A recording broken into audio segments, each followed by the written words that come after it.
In the partnership spirit of the conference and to honor the cooperative approach between the feminine and masculine forms of divinity, I would like to read a very brief story I'm particularly fond of, taken from Clarissa Pinkola Estés' book, Women Who Run with the Wolves.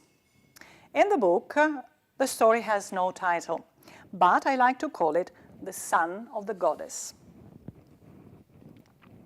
Once, when it was deepest, darkest night, that kind of night when the land is black and the trees look like gnawed hands and the sky's dark midnight blue, an old man staggered through the forest, half blinded by the limbs of trees. The boughs scratched his face, and he held out a tiny lantern in one hand. The candle inside the lantern was burning lower and lower. The man had long yellow hair, cracked yellow teeth, and curved yellow fingernails. He was hunched over, and his back was rounded like a bag of flour.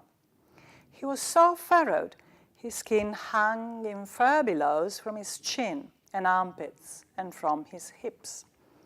He held on to a tree and pulled himself forward, and then grasped another tree and pulled himself forward. And with this rowing motion and his hard breathing, he made his way through the forest. Every bone in his feet pained like fire. The owls in the trees screeched right along with his joints as he propelled himself forward in the dark. Way off in the distance, there was a tiny flickering light, a cottage, a fire, a home, a place of rest, and he labored towards that little light. Just as he reached the door, he was so tired, so exhausted, the tiny light in his little lantern died, and the old man fell through the door and collapsed.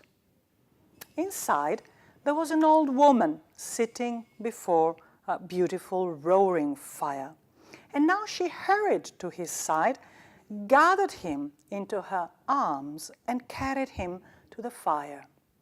She held him in her arms as a mother holds her child.